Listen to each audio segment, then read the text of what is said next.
Hey what's up everyone, welcome back to my channel হাইপোট্রভিয়া। আজকে আমি তোমাদের সাথে কথা বলবো লোয়ার চেস্টকে নিয়ে। অনেকেই লোয়ার চেস্টকে ঠিক মতন টার্গেট করতে পারে না, লোয়ার চেস্টকে গ্রো করাতে পারে না, কারণ তারা প্রচুর মিস্টেক্স করে। আজকে আমি এই ভিডিওতে কভার করব কি কি মিস্টেক্স করে, সেগুলোকে কিভাবে ফিক্স করা যায়, আর বায়োমেকানিক্স বেসড লোয়ার চেস্টের জন্য কোন কোন এক্সারসাইজগুলো খুব ভালো, মানে যেইগুলো আমরা ফলো করলে আমরা আমাদের লোয়ার চেস্টকে খুব সুন্দরভাবে অ্যাক্টিভ করতে পারবো আর গ্রো করাতে পারবো। তাই ভিডিওটা লাস্ট অবধি অবশ্যই দেখো। আর যদি আমার চ্যানেলে তোমরা নতুন হয়ে থাকো তাহলে চ্যানেলটাকে সাবস্ক্রাইব করে দিও, ঠিক আছে? সবার প্রথমে কথা বলি লোয়ার চেস্টের ফাইবার ডাইরেকশন অ্যান্ড ফাংশনকে নিয়ে। দেখো, লোয়ার চেস্টের যে ফাইবার ডাইরেকশনটা হয় সেটা হচ্ছে ডাউন অ্যান্ড ইনওয়ার্ড, ঠিক আছে? মানে আমরা কখনো এটা স্ট্রেট প্যাথে লোয়ার চেস্টকে ট্রেন করাতে পারবো না। আমরা যদি আমাদের লোয়ার চেস্টকে ট্রেন করাতে যাই, আমরা আমাদের ফাইবারের ডাইরেকশন যে কোনো এক্সারসাইজের ক্ষেত্রে সেই মাসেলসের ফাইবার ডাইরেকশন অনুযায়ী এক্সারসাইজ চুজ করতে হয়। লোয়ার চেস্টকে ট্রেন করতে গেলে আমাদেরকে down and in fibre direction বা ইন ফাইবার প্যাথ অনুযায়ী এক্সারসাইজ সিলেক্ট করতে হবে, এক্সারসাইজ চুজ করতে হবে। এর ফাংশন কি? আমাদের দেখো, প্রত্যেকটা মাসেলসের একটা স্পেসিফিক ফাংশন থাকে। লোয়ার চেস্টের ফাংশন হচ্ছে horizontal adduction plus slight extension, horizontal adduction plus slight extension. Okay, তো এই দুটো বোঝা গেল। আর আমাদের এক্সারসাইজ, যখনই আমরা কোনো এক্সারসাইজ সিলেক্ট করব, আমাদের মাথায় রাখতে হবে এই দুটো জিনিসকে, ফাইবার ডাইরেকশন আর তার সাথে ফাংশন। এবার কথা বলি যে নর্মাল মানুষরা কি কি মিস্টেক্স করে। চারখানা মিস্টেক্স জেনারেলি করে, মিস্টেক্স বহুত করে। আমি চারটে, যেইটা সব থেকে মানে 90% মানুষরা যে মিস্টেক্সগুলো করে সেগুলো আমি বলছি। সবার প্রথম মিস্টেক হচ্ছে স্ট্রেট প্যাথে পারফরমেন্স, মানে স্ট্রেট প্যাথে ট্রেন করা লোয়ার চেস্টকে, যেটা একদম মানে উচিতই না। দেখো, চেস্টের fibre direction down and in, তাই তুমি যদি স্ট্রেট প্যাথে, মানে হচ্ছে একদম সোজাসুজি লাইন, যেটাকে এই যে দেখো অ্যারোর যে লাইনটা দিয়েছে না, এরকম ডাইরেকশনে যদি তুমি ট্রেন করো চেস্টকে, তাহলে কিন্তু তোমার চেস্ট মানে লোয়ার চেস্ট কখনোই গ্রো করবে না।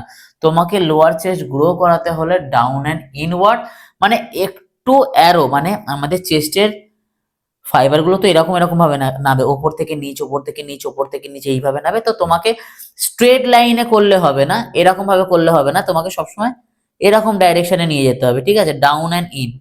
ওকে, নাম্বার 2 মিস্টেক হচ্ছে স্ক্যাপুলা প্রোট্রাক্ট করে রাখে, যেটা একদমই করা উচিত না। নাম্বার 3 হচ্ছে এলবোর অ্যাঙ্গেল 90 ডিগ্রিতে রাখে, ঠিক আছে? দেখো, 90 ডিগ্রিতে রাখলে লোয়ার চেস্ট কেন, কোনো চেস্টকেই তুমি টার্গেট করতে পারবে না।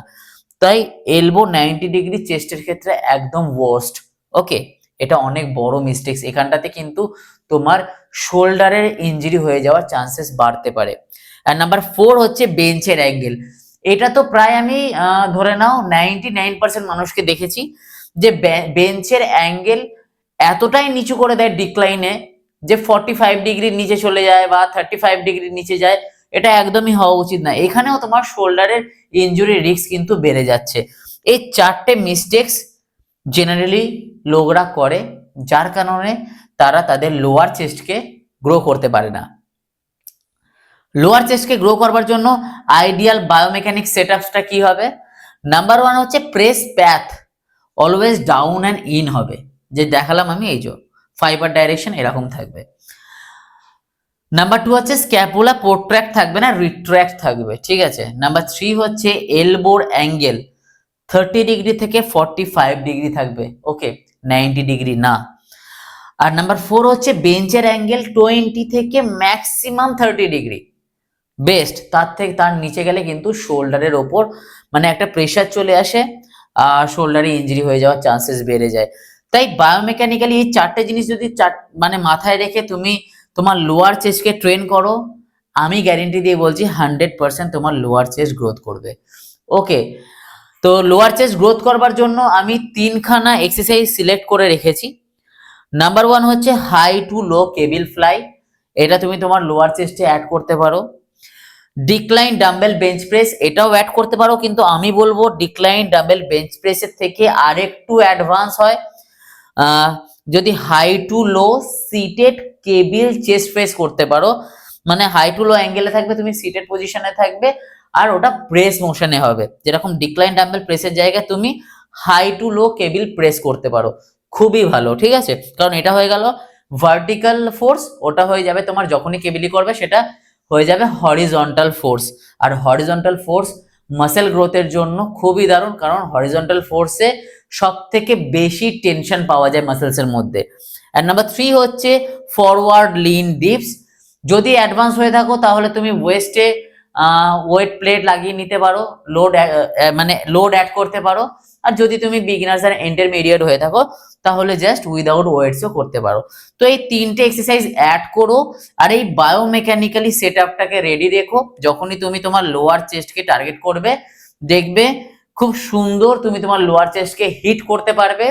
আর সব থেকে বড় কথা, সেফলি তুমি তোমার লোয়ার চেস্টকে গ্রোথ করতে পারবে, সেফলি তুমি তোমার লোয়ার চেস্টের এক্সারসাইজ পারফর্ম করতে পারবে। কারণ বেশিরভাগ লোয়ার চেস্টেই কিন্তু মানে লোয়ার চেস্ট এক্সারসাইজ করবার সময় শোল্ডার ইনজুরিটা বেশিরভাগ হয়, ঠিক আছে।